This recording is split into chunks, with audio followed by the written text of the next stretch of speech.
செய்யும் வினைதான் என் செய்யும் என்னை நாடி வந்த கோல் என் செய்யும் கொடுங்கூற்று என் செய்யும் கூரேசர் இருதாலும் சிலம்பும் தண்டையும் சதங்கையும் சண்முகன் தோளும் கடம்பும் என் கண்முன் வந்து தோன்றிடினேன். நம்ம இந்த வீடியோவில் பார்க்கக்கூடிய தலைப்பு அப்படிங்கிறது ராகுகேது பேச்சு. எப்போவுமே ஒரு வருடத்தில் ராகுகேது பேச்சு ஆகும்போது மக்கள் வந்து ஒரு எதிர்பார்ப்பு இருக்கும். இந்த கிரக பேச்சில் நமக்கு என்ன நன்மைகள் இருக்குது, என்ன தீமைகள் இருக்குது அப்படின்றது பொதுவாக எல்லாருக்குமே ஒரு எதிர்பார்ப்பு அப்படிங்கிறது இருக்க தான் செய்யும். அந்த வகையில் வந்துட்டு இந்த ஆண்டினுடைய ஆங்கில தேதியானது மே மாதம் 18ஆம் தேதி அன்னைக்கு தமிழ் வருஷம், அதாவது தமிழ் புத்தாண்டு பிறக்க போகுது. தமிழ் புத்தாண்டு விஸ்வாசு வருடம் 13ஆம் தேதி, சித்திரை 13ஆம் தேதி, அதாவது சித்திரை மாதத்துக்கு விஸ்வாச வருடத்தினுடைய முதல் மாதமான சித்திரை மாதத்தினுடைய 13ஆம் தேதி மாலை மணி 5:25க்கு. இது சரியான டைம் பார்த்திங்கன்னா ராகு காலம். இது ஞாயிற்றுக்கிழமை அன்றைக்கி இந்த ராகு பயிற்சியானது நடக்குது. இந்த ஞாயிற்றுக்கிழமை 4 to 6 எப்போவுமே ராகு காலம் அப்படின்ற காலம் வந்து பஞ்சாங்கத்தில் குறிக்கப்பட்டிருக்கு. இந்த ராகு காலத்தில் தான் இந்த ராகு பகவான் பயிற்சி ஆகிறார். ராகு பகவான் எங்கேருந்து பயிற்சி ஆகிறாங்க அப்படின்னு பார்த்தீங்கன்னா மீனத்துலேருந்து கும்பத்துக்கு பயிற்சி ஆகிறாங்க, ஆன்டி கிளாக் வைஸ், அதை எதிர் சுற்று வழியாக. அதே சமயத்தில் கண்ணியில் இருக்கக்கூடிய கேது பகவான் சிம்மத்துக்கு பயிற்சி ஆகிறாங்க. இப்போ இந்த ராகு கேதுக்கள் அப்படின்ற பிளானட் வந்து உங்களுக்கு உபய ராசிகள்னு சொல்லக்கூடிய மீனத்திலையும் கண்ணிலையும் இவ்வளோ ஆண்டு காலம் இருந்துட்டு, இந்த 13 மாதங்கள் இருந்துட்டு பேச்சு வந்து சிற ராசிகள்னு சொல்லக்கூடிய கும்பத்துக்கும் சிம்மத்துக்கும் பேச்சு ஆகிறாங்க. இந்த ராகு கேது பேச்சு எப்போவுமே 180 பாகை நேர் எதிர் சுற்றுல தான் பயிற்சி ஆகும். உத்திரம் 1ஆம் பாதம் இவங்களுக்கு ராகு கேது பேச்சு எப்படி இருக்க போகுது? ரொம்ப டாப் மோஸ்ட்டாக இருக்குங்க, ரொம்ப சூப்பராக இருக்கும்.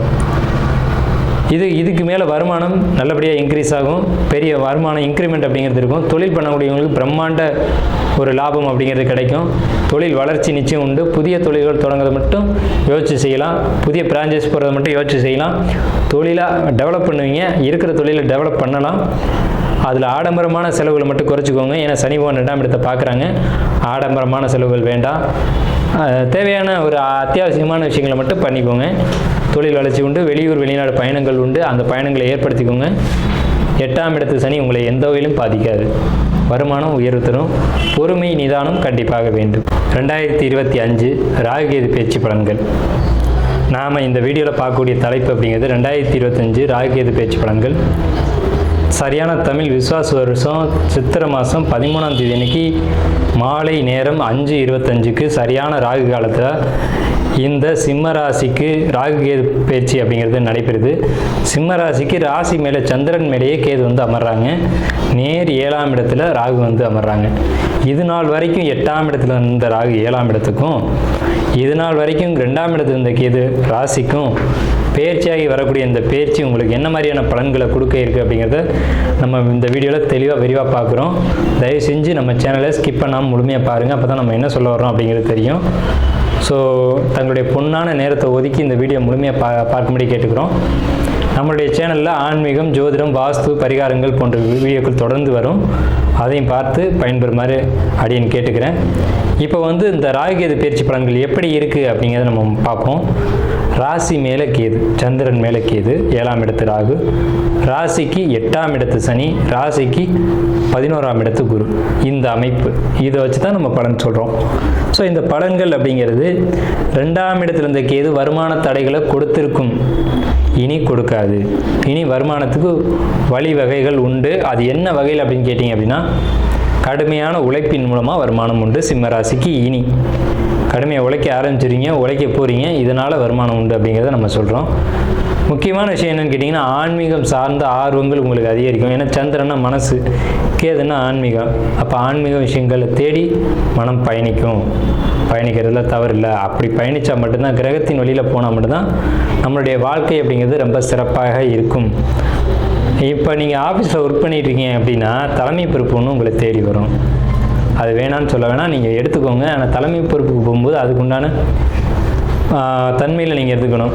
பதவி வரும்போது பணிவு வர வேண்டும், துணிவு வர வேண்டும் தோழான்னு பாடலே இருக்குது. அந்த மாதிரியான ஒரு சூழ்நிலையில் நீங்கள் ஏற்படுத்திக்கணும். நமக்கு பதவி வந்துருச்சு, நம்ம ஒரு பெரிய கெத்தில் இருக்கோம், அந்த எண்ணங்கள் கூடாது. பதவி வரும்போது தான் பணிவு வர வேணும்னு சொல்லியிருக்காங்க. ஸோ அந்த வார்த்தைக்கு இணங்க நீங்கள் நடந்துக்கிட்டீங்க அப்படின்னா உங்களுக்கு 8ஆம் இடத்துல கூடிய அந்த அஷ்டம சனி பாதிக்க போகிறது இல்லை. அவர் என்ன எதிர்பார்க்குறாரு? எளிமை, உண்மை, நேர்மை. இதைப்படி இருக்கிறானா ஜாதகன் அப்படிங்கிறத கவனிக்கிறார். பொறுமையாக இருந்தீங்கன்னா எந்த பிரச்சனையுமே இல்லை. இது எச்சரிக்கை. நெகட்டிவாக நம்ம எதுவும் சொல்லலை. வருமுன் காப்புன்ற மாதிரி நம்ம ஒரு பாதுகாப்புக்காக இது சொல்கிறோம். 8ஆம் இடத்து சனி எப்போதும் பொறுமையை கடைபிடிக்கணும். இதை ஆழமாக சிம்மராசிக்காரங்க மனசில் பதிய வச்சுக்கோங்க. ரொம்ப வேண்டுகோளோடு நான் இதை உங்களுக்கு சொல்கிறேன். 8ஆம் இடத்து சனி என்னெல்லாம் பண்ணுன்றது எங்களுக்கு தெரியும். ஸோ அதனால் பணிவோடு நான் சொல்கிறேன், பொறுமையே இந்த காலகட்டத்தில் முடிந்த வரைக்கும் அதிகபட்சமான பொறுமையை கடைபிடிங்க. வாழ்க்கை வெற்றிகரமாக இருக்கும். சரி, அடுத்து பார்ப்போம். 7ஆம் இடத்து ராகு வெளியூர் வெளிநாடு பயணங்களை கொடுக்கும். சரி, வெளியூர் போகலாமா சார், வெளிநாடு போகலாமா சார், நல்லா இருக்குமா அப்படின்னு கேட்டிங்கன்னா கட்டாயம் நல்லா இருக்குங்க. வெளியூர் போங்க, வெளிநாடு போங்க. ஏன்னா அஷ்டமச்சனி காலகட்டங்களில் பொதுவாக ஜோசியிட்ட போய் கேட்டிங்கன்னா, உனக்கு அஷ்டமச்சனி நடக்குதுப்பா, நீ எங்கேயும் போகக்கூடாது அப்படின்னு மிரட்டுவாங்க. அப்படிலாம் கிடையாது. உங்கள் சுய ஜாதகத்தை தெளிவாக பார்த்துக்கோங்க.